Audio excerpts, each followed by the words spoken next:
Do you know what the triggers are for a midlife crisis? Stay tuned. You're going to find out the most 7 common ones right here. Hi, I'm the Midlife Guy and welcome back to Midlife in a Minute. And today we're going to go through very quickly at breakneck speed the top 7 triggers for a midlife crisis. Why are these important? Well, because being forewarned is being forearmed. And so let's get right into it. Midlife crisis triggers. Well, the first one is the one that you see in the movies and on TV. It is the growing awareness of age and mortality. Check out this guy. I look a year older. Do I look a year older to you? Honey, at 5:15, everybody looks a year older. Do you know what I found yesterday? Hair in my ear. Mitch. I'm losing hair where I want hair, and I'm getting hair where there shouldn't be hair. I found 4 big fat ones on my back. I'm starting to look like the Fly. That's it. I'm canceling your birthday party. Did you ever reach a point in your life where you say to yourself, this is the best I'm ever going to look, the best I'm ever going to feel, the best I'm ever going to do, and it ain't that great? Happy birthday. Thank you.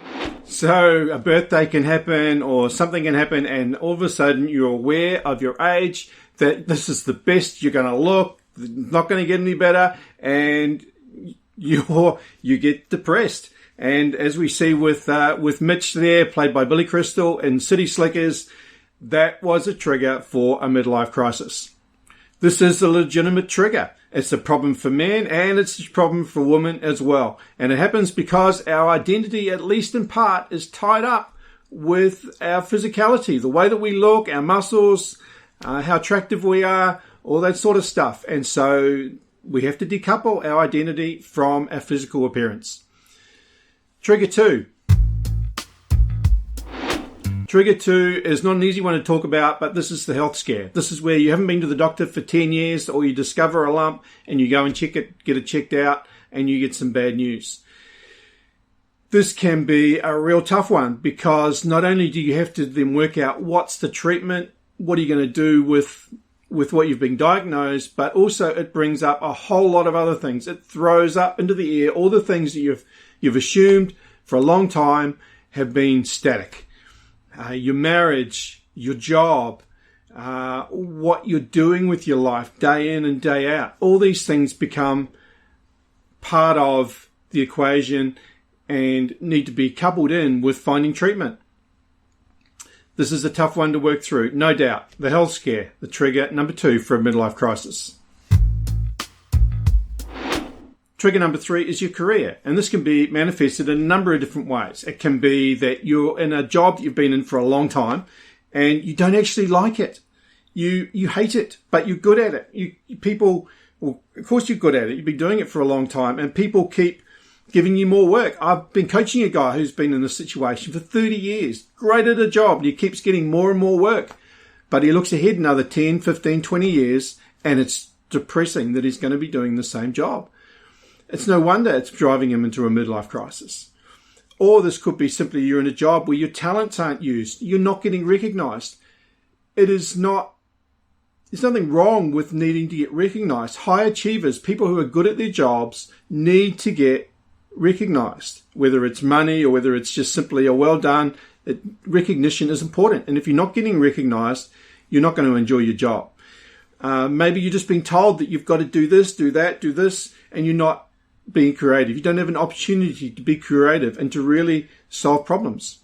Maybe you're worried that you're going to get found out. You're not as good at your job as you used to. There's young bucks coming in and you're worried about them pushing you out. And the fear is that you're going to have to try and find another job with similar pay at this stage of life, which can be a difficult and a scary thing to face. So there are a lot of ways that this can play out, but your career, your job, your work, your business can certainly be a trigger for a midlife crisis. Trigger number 4, relationship problems. This is a biggie.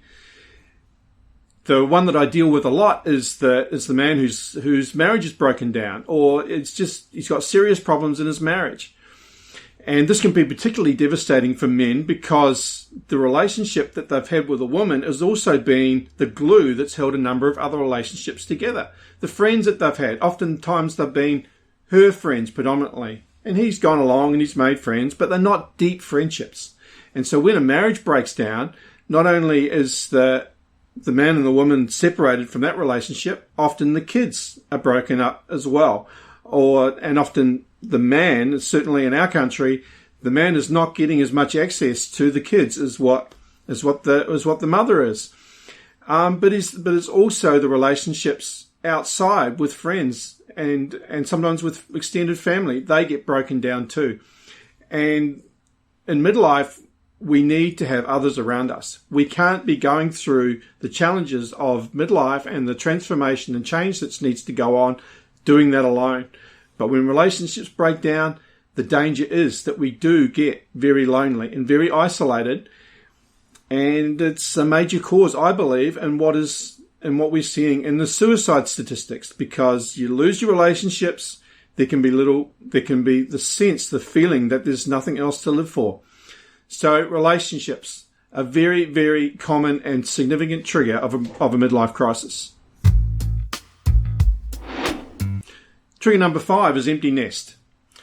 This can be both genders as well, but the one I want to focus on here a little bit is actually on the woman's side with the mother, because although it's not happening as much as it used to, it's still common for a woman to have the primary role as caregiver for kids. Maybe they've had a part-time job through some of the school-age kids, or maybe they've been at home the whole time. But there is a lot of identity which is often tied up with the kids and with what they're doing. And even with us men, sometimes our identity can be tied up with what the kids are doing, how successful they are at their sports, in their academic achievements, or what they're studying, and then what they go on and do as their jobs. Maybe you were like that. Maybe you felt that pressure growing up, where your dad was trying to relive his life in some aspects, trying to make up for the mistakes that he made. Maybe he was trying to do that through your life. And there's a danger we can do that through our kids' life. And our identity be tied up a lot into our kids. And so when they leave home, it can be like, what just happened? Who am I? And it's not surprising that marriages break down after 30 years when the kids have left, because the kids were there with the glue. They were a common purpose, a common goal that were holding them together. But when the kids are gone, what is your vision? What's going to happen next? And so it's really important that we think ahead to that. When our kids are starting to move off and leave home, we think ahead to, well, when there's no more kids around, what is it that I actually want to do? Who do I want to be? What problems in this world do I want to solve? And we've actually tackled this one in my own family, and my wife's going to kill me for talking about this, but she is embarking on a 3rd degree part-time, because she's looking ahead to when the kids are going to have all left home. We've got 9 kids. Some are 20 plus, but there's still some younger ones coming through. And she's looking ahead to the day when they are all going to be gone. And what does she want to be doing? And she's got a passion for helping people in the area of natural health. So that's what she's studying. And she looks ahead to that day. And she's going to be doing that. That's a vision that she has for her post-empty nest. So empty nest can definitely be a trigger for a midlife crisis.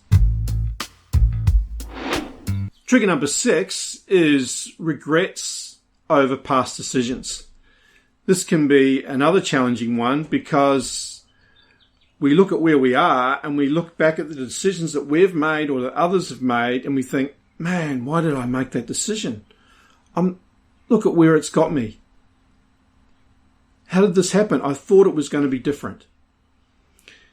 And what really happens here is that we've had an expectation. We've had an expectation up here of the different decisions that we're going to make or did make that were going to take us to that goal, to that vision.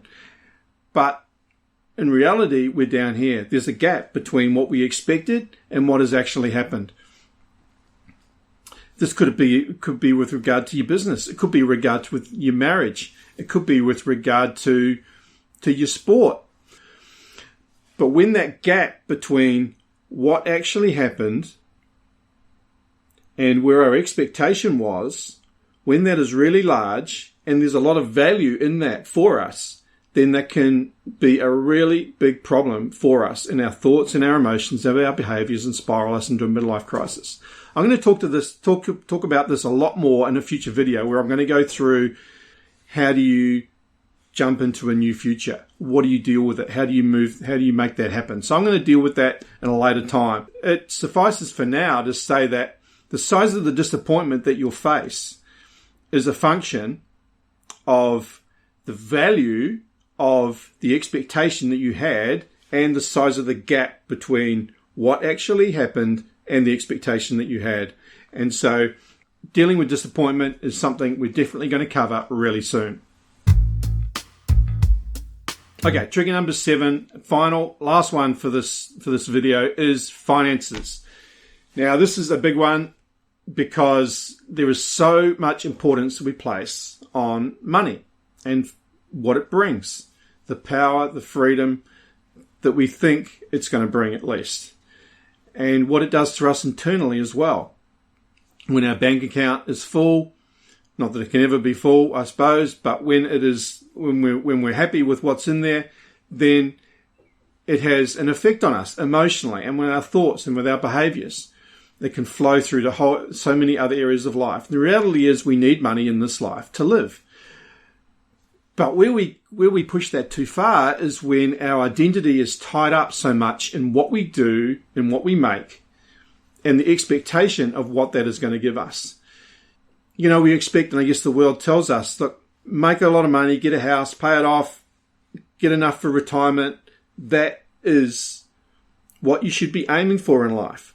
But the reality is that there are thousands of people in rest homes alone they may have had money in the bank, but they're not happy. They regret past decisions, the way that they've prioritized money and finances and success over relationships. So what's the answer? Well, the answer is to examine whether your identity is tied up in what you do and the money that you're making and the expectation of what that is going to give you. How much of your identity and your purpose and your fulfillment is tied up in that? You know, I've sat across the table from people and you've asked them how much money is enough. The people who have just taken their company to an IPO and have made more money than they're going to be able to spend in 10 lifetimes. Why do you keep doing what you're doing? How much money is enough? And it's a cliche, but they actually said, I just want to make more. I want to make more. There's adrenaline, there's a buzz, there's something that comes through making more and more money. And it is a trap. And it is a trap because that day is going to end. And if your identity is tied up in that, then what are you going to have left? Then there are those at the other end, I guess, that are struggling day in and day out to make enough money to be able to pay the mortgage and put the kids through school or if you've got a divorce and your assets have been stripped in half and you're paying alimony and you've got to start again. It's understandable that your finances is a great cause of stress and anxiety and depression and a trigger for a midlife crisis. So there's no one answer fits all here. But I think the first step is to examine honestly and closely as to how much of our identity is tied up in how much money we make and in what we do. We often won't say that our identity is tied up in it, but when push comes to shove, when you strip that money away, when you strip away the things that you have, are you still happy with who you are? Would you still be happy with who you are? That's the question. So that's a real quick run through of the 7 most common triggers of a midlife crisis. Do you agree? Do you disagree? Have I missed anything out? Or which one of these do you think is the one that you've seen most often or experienced in your own life? Leave me a comment below and tell me. I'd love to know. And the one that gets the most thumbs up, I will make a point of doing a video on that one very soon of how to step through that and to move out of that trigger and to move forward with your life. So subscribe, click the little bell, look down the links below, And we'll see you on the next one of Midlife in a Minute. I'm the Midlife Guy. Thanks for watching. If you have a question, I'm only a comment away. If you found this video helpful, then hit the like button and share it with your friends. And make sure you subscribe, as I'm putting up new stuff each week to help you make midlife the turning point in a life worth living. Need a personalised guide? Your own coach through life and career is only a few clicks away over at GuyMullenCoaching.com. Thanks for watching. See you soon.